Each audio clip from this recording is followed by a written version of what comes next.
Hey guys, inspirasi for sukses di sini. Di sini saya akan membagi book review tentang gimana sih caranya kamu bisa berpikiran sukses dan menjadi orang yang sukses di segala bidang. Buku oleh David Schwartz ini, The Magic of Thinking Big, dikarenakan buku ini penuh dengan ilmu-ilmu yang sangat krusial untuk kehidupan kita. So let's start. So apa sih artinya kesuksesan untuk kamu? Tolong komen di bawah supaya kita bisa tahu dong. Kadang sukses berarti hal-hal yang positif seperti mempunyai rumah mewah, mempunyai uang yang banyak, lulus kuliah dengan nilai yang baik. Tapi kenapa banyak orang tidak sukses dan hanya biasa-biasa aja? Dan trik kesuksesan pertama dari David adalah percaya kalau kamu bisa sukses dan yakin kamu bisa. Kepercayaan yang sangat kuat akan memicu pemikiran di benakmu untuk memecahkan tantangan-tantangan kehidupan dan bagaimana membuat solusi yang terbaik. Selain itu, kepercayaan tersebut membuat orang lain lebih percaya dengan kamu. Sebaliknya, kalau kamu tidak percaya dengan kesuksesan kamu sendiri, di benak kamu akan mengeluarkan banyak banget alasan yang negatif supaya kamu akan gagal dalam kehidupan kamu. Coba imajinasikan seperti ini. Benak kamu adalah seperti pabrik pemikiran, dan pabrik ini akan selalu mengeluarkan pemikiran berjuta-juta. Sedangkan pabrik kamu ini mempunyai dua orang mandor. Yang satu, ya kita panggil Bapak Sukses, dan yang satunya kita panggil Bapak Gagal. Pastinya, Pak Sukses sangat ahli dalam membuat pemikiran yang positif. Dan di lain pihak, Pak Gagal sangat ahli dalam membuat pemikiran yang negatif. Kedua mandor tersebut sangat-sangat penurut dan taat dengan bosnya. Dan kamu tahu siapa itu bosnya? Ya, bosnya itu adalah kamu, otak kamu. Untuk melihat bagaimana kedua mandor ini bekerja, kita akan mencontohkannya seperti ini. Coba tiap kalinya untuk katakan ke diri sendiri, kalau hari ini adalah hari yang buruk dan bakal ngebosenin. Ini akan membangunkan Pak Gagal untuk membuat pikiran yang negatif di pabrik kamu sendiri dan sepanjang hari. Tapi coba untuk katakan ke diri kamu sendiri, kalau hari ini adalah hari yang cerah dan spectacular, amazing day. Ini akan membangunkan Pak Sukses untuk membuat pikiran positif di pabrik kamu sepanjang harinya. So, hal bijaksana yang kamu bisa lakukan adalah pastinya untuk memecat Pak Gagal. Dan selalu ingat, menggunakan 100% dan mempekerjakan Pak Sukses. Kita lanjut ya. Ternyata di dunia ini terdapat penyakit, dan yang lebih tepatnya adalah penyakit kegagalan, atau yang David panggil adalah excusative, atau di dalam bahasa Indonesianya bisa dibilang sebagai alasan.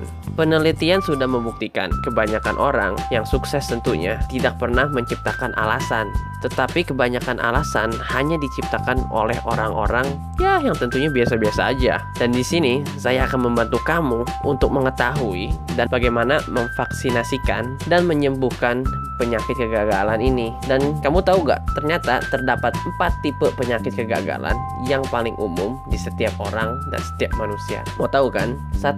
Penyakit yang pertama adalah excusitis kesehatan. Seringkali banyak orang umum yang menggunakan alasan kesehatan yang sebenarnya tidak ada sama sekali dan hanya ada di benaknya untuk menjegal kesuksesannya sendiri. Kamu pernah lihat gak sih apa itu Paralimpik? Paralimpik adalah pertandingan Olimpik yang tentunya untuk orang-orang cacat, dan banyak orang yang mempunyai kelumpuhan dapat mengalahkan tantangan kehidupannya dan menjadi seorang juara dan pemenang. Dan kenapa kamu yang masih sehat walafiat gak bisa sukses seperti mereka? So, selalu bersyukur dengan kesehatan kamu. Dan penyakit kedua adalah excusitis kepandaian. Faktanya 95% di sekitaran kita mempunyai penyakit ini. Di benaknya, orang-orang selalu menganggap dirinya bodoh. Dua hal yang keliru tentang kepandaian kita adalah A. Kita selalu meremehkan kekuatan otak dan kepandaian kita. B. Kita selalu menaksir terlalu tinggi kekuatan dan kepandaian orang lain. Kamu bisa lihat dari beberapa banyak orang yang sebenarnya cerdas atau juga cemerlang atau juga jenius masih tetap aja gagal. Jadi gunakan pengetahuan kamu untuk berpikir bagaimana menyelesaikan tantangan kehidupan kamu. Jangan pernah menganggap remeh dengan kepandaian kamu sendiri, dan jangan terlalu menaksir terlalu tinggi kepandaian orang lain. Selalu konsentrasi di talenta dan kelebihan kamu. Itu aja kok. Ketiga, penyakit yang ketiga adalah excusitis usia.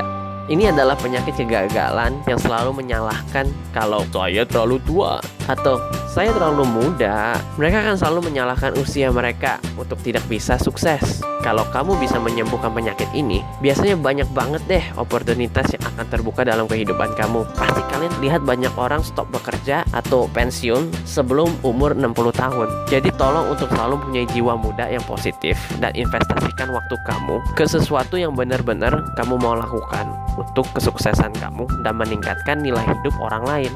Penyakit yang keempat adalah eksekusitis keberuntungan. Banyak orang selalu menyalahkan yang namanya hoki atau nasib. Kalau mereka gagal dengan apa yang mereka lakukan, nggak hoki gue, masih nasib lah. Dan mereka akan selalu membandingkan orang lain yang lebih sukses dari mereka, karena mereka bilang, tuh orang mah hoki, tuh orang mah nasibnya beruntung banget. Sebenarnya semua orang yang sukses hanya mempunyai sikap atau attitudes yang lebih baik dan selalu lebih bekerja keras. Jadi selalu terima hukum sebab dan akibat. Orang sukses akan selalu gagal juga, tetapi mereka akan belajar dan memanfaatkan ilmunya. Sedangkan orang-orang biasa saja akan selalu gagal untuk belajar dan hanya mendiam.